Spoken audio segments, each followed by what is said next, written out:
a teddy bear. It's one of those teddy bears that has like the heart sewn in, like it's holding the heart. So it looks like that. I don't know what those are called, but teddy bear with a heart. And I'm getting something about kids. I don't know if this is a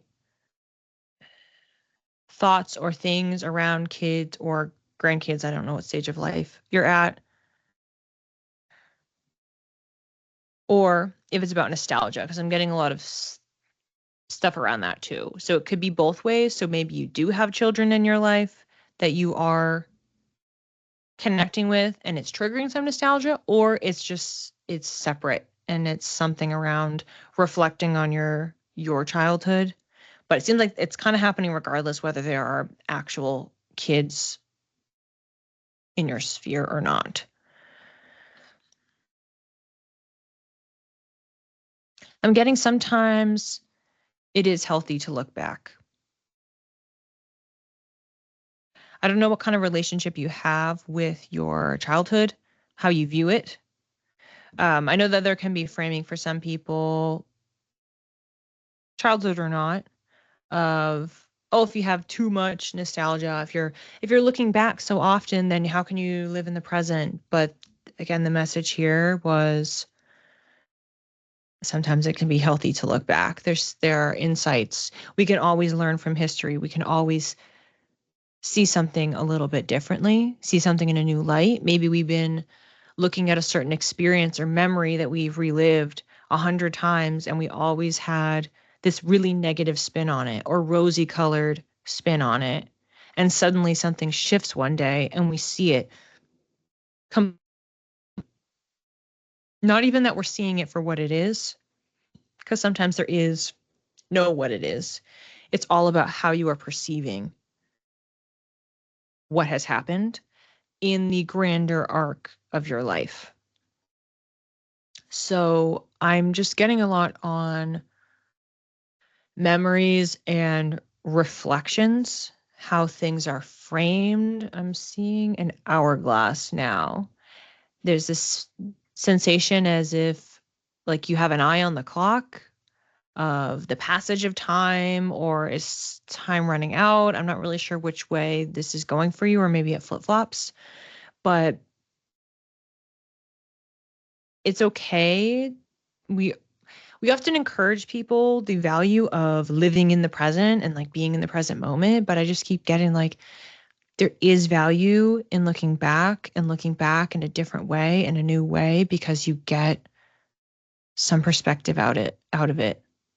Every new experience that you have in the present, everything that you're thinking about or you're planning for the future, you could keep going back to that same moment or same 3 or 4 moments, what I'm getting, the same few that it felt like milestones, or they were turning points, moments of joy or embarrassment or shame or trauma, anger, whatever these moments are in particular, that our read on them can shift when all of a sudden we are in different circumstances now, and when we are preparing for a different future than 5 years ago, 10 years ago, 40 years ago. So there's some realignment going on here with how we are negotiating our view of the past. That's how it's being presented.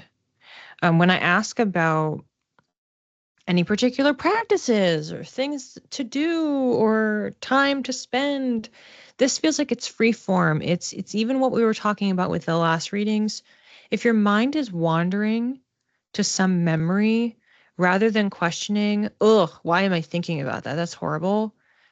Really trying not to judge that and just sit with it and say, okay, why is this coming up? And acknowledging it and giving it time, seeing how your body feels, seeing how is your heart racing? Are you feeling stressed? Like it feels like there are lessons to unpack in what is coming through from the past. And it's not that you've been walking around carrying a bunch of baggage and things necessarily. It's these small memories that are tucked away or that just flutter back in periodically. I know I have these sometimes where, you remember, oh, this thing that happened in gym class in middle school, and you're like, oh gosh, like, but why is that? Why is it that I will randomly, seemingly randomly, think about that specific memory? It's taking the moment to pause and question it.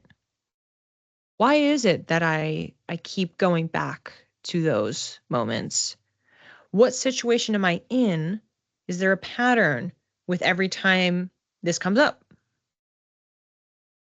Because there's a trigger, like there's something that is calling that information back in, or that spirit team or guides or whoever is trying to give you something to learn, something to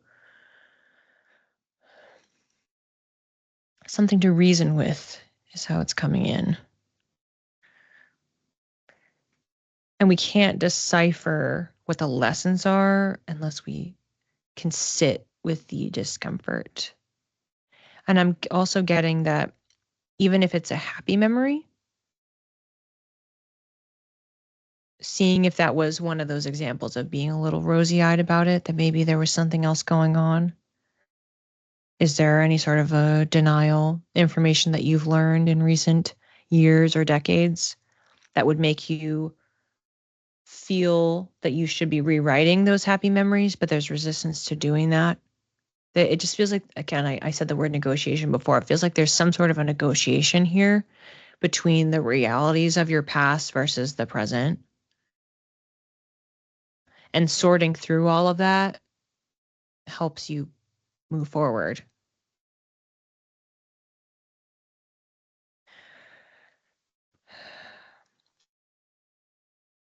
These cards.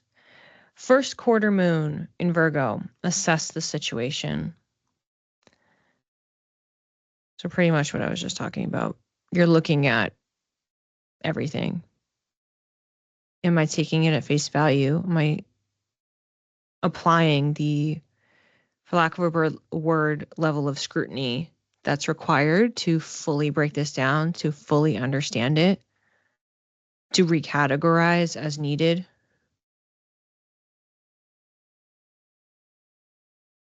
To get the information that I need to move forward in a way that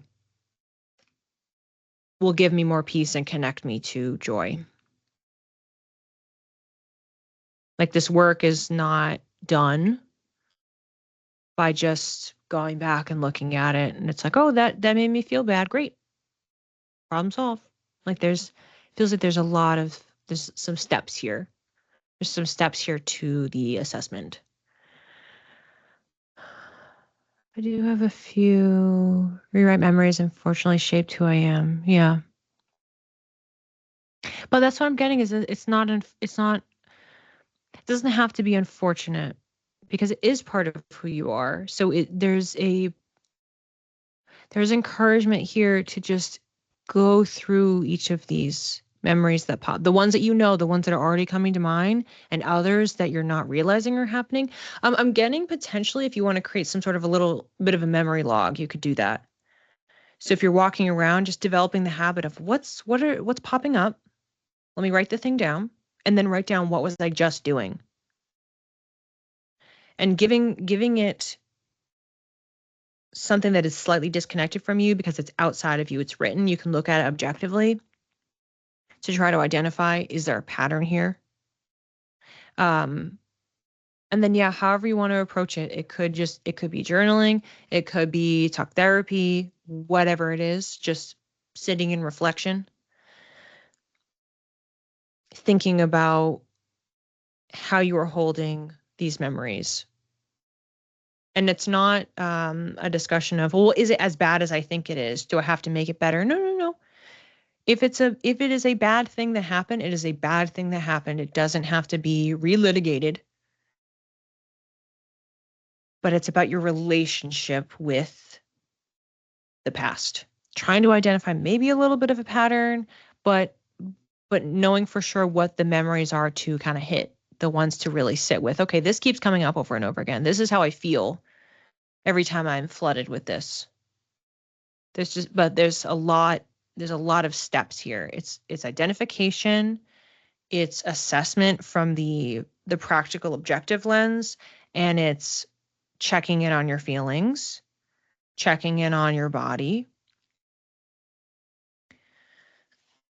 And then, yeah, talking it out, writing it out, like whatever it is that will support you, maybe all of the above, to do the work of integration.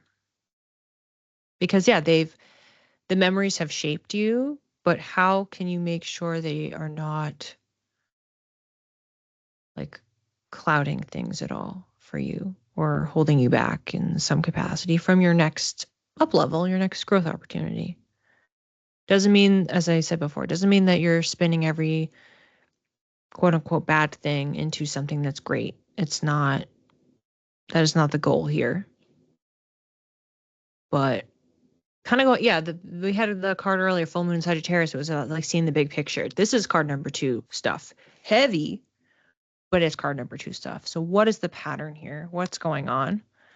What can be shifted? It's trying to figure out the manual for what to work through next. Hopefully that was helpful.